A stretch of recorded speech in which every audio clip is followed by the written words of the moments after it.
Deuteronomio capítulo 26, versículo 12.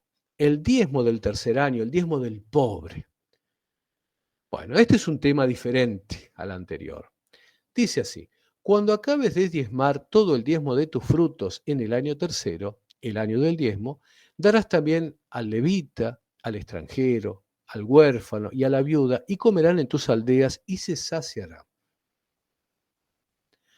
Bueno, y luego viene una bendición que dice nuestro Señor, que se tiene que hacer. Y dirás delante de Yahweh tu Dios: he sacado lo consagrado de mi casa y también lo he dado al levita, al extranjero, al huérfano y a la viuda, conforme a todo lo que me has mandado. No he transgredido tus mandamientos, ni me he olvidado de ellos. No he comido de ello en mi luto, ni he gastado de ello estando yo inmundo, ni de ello he ofrecido a los muertos. He obedecido a la voz de Yahweh mi Dios, he hecho conforme a todo lo que me has mandado. Mira desde tu santa morada, desde el cielo, y bendice a tu pueblo Israel y a la tierra que nos has dado, como juraste a nuestros padres, tierra que fluye leche y miel. Bueno, este diezmo es el diezmo del tercer año. Recuerden ustedes, a los 7 años, ¿sí? Cada 7 años se debía contar un año sabático. Esto lo hemos hablado en otras ocasiones. Y luego había un periodo de 7 por 7, ¿sí? A los 49 años se proclamaba el Yobel, ¿sí? El año del jubileo.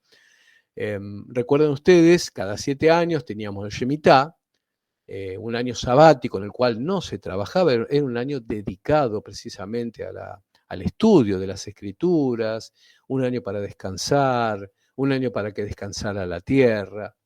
No significa que no se hacían trabajos, ¿eh? Ustedes lo pueden leer esto por su cuenta. Esto va, el diezmo del tercer año va desde el versículo 12, ¿sí? Hasta el versículo 15. No es mucho, son 3 versículos, pero realmente la cantidad de contenido que tiene esto es impresionante. Vamos a tratar de resumir algunas cosas. Lo primero que les quiero contar es esto.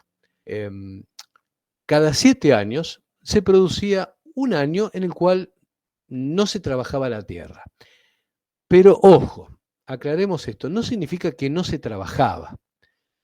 ¿Por qué? Porque pensemos en esto, quien conoce algo del campo, algo de la tierra, sabe que, por ejemplo, el ganado, las vacas, hay que ordeñarla todos los días, y eso es un trabajo, ¿sí?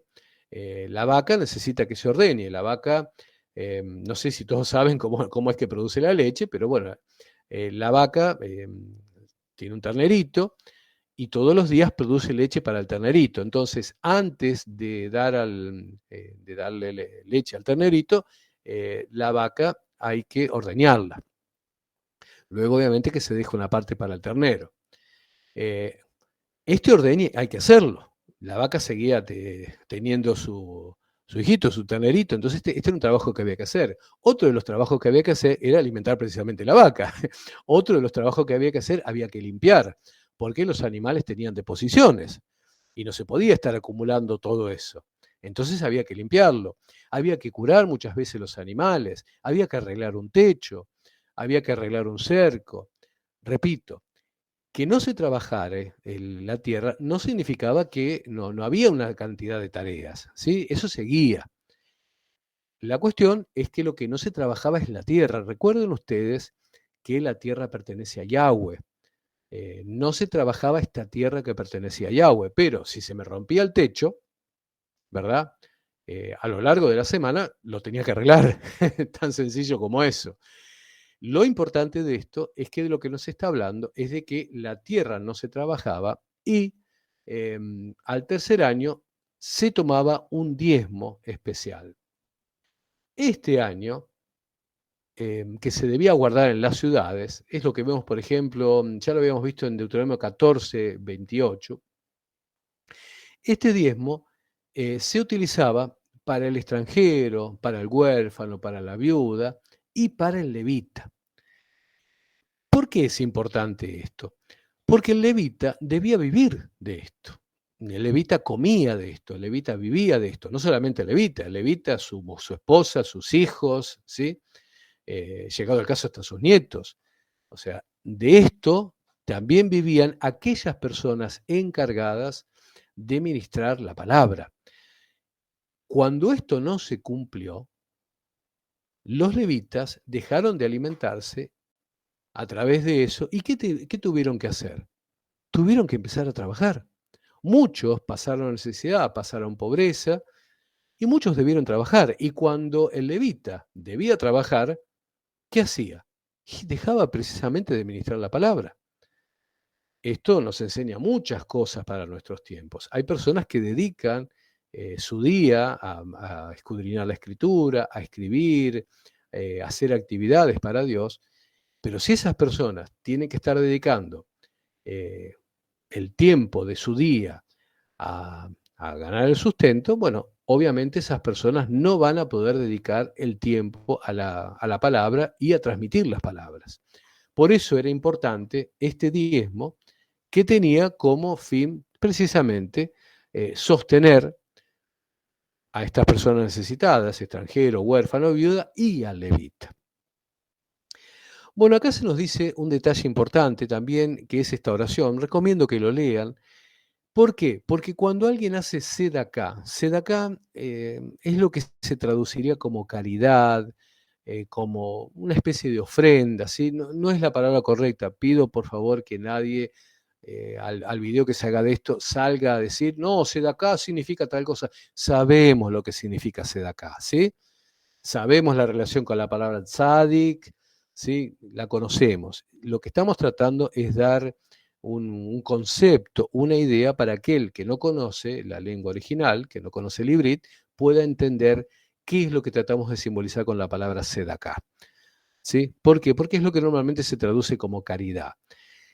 La palabra sedacá en realidad apunta a algo superior, que es la palabra justicia. ¿Sí? La palabra justicia es lo que en hebreo conocemos como tzedaká, pero también la palabra tzedaká se utiliza para caridad, se utiliza para cumplir con justicia algo que viene exigido moralmente, ¿sí? Algo que tiene que hacerse porque es correcto a los ojos de Dios.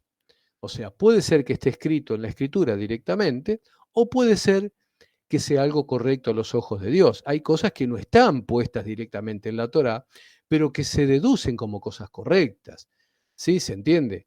Aquí me dice que hay que sostener al huérfano, al extranjero, a la viuda. Quizás haya una persona que no sea ni un huérfano, ni un extranjero, ni una viuda.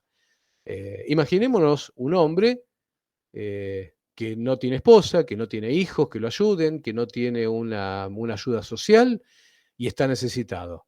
Y uno dirá, bueno, no es un levita, no es extranjero, no es un huérfano, no es una viuda. Bueno, no hay que ayudarlo. No, ¿cómo? ¿Cómo? Estamos hablando de una persona que tiene una necesidad. Bueno, ahí entraría la cuestión de la tzedakah, ¿sí? Que es lo que, como les digo, normalmente se traduce como caridad, pero que en realidad es justicia. Bueno, cuando se haga una ayuda, una tzedaká, para un pobre, para un necesitado o para una persona que se encuentre ministrando la palabra de Dios, es importante que se haga una oración, ¿sí? Donde se esté diciendo a Dios lo que se está haciendo, ¿sí? No estoy hablando de proclamar públicamente, miren, yo ayudé a un pobre, yo ayudé a una viuda, yo estoy ayudando a quien predica la palabra. No estoy diciendo eso. Lo que estoy diciendo es que en voz baja, en tranquilidad, uno haga una pequeña oración y diga a Dios, Padre, estoy ofreciendo esta ayuda, estoy haciendo esta sedacá, estoy dando esta ayuda al pobre, al necesitado, para cumplir con tu justicia. Y que multipliques grandemente esto y que en las manos y en el bolsillo y en la mesa del pobre esto se multiplique y sirva para engrandecer tu nombre. Esa sería, por ejemplo, una pequeña oración en voz baja que se podría hacer y que debería acompañar a la sedacá, ¿sí?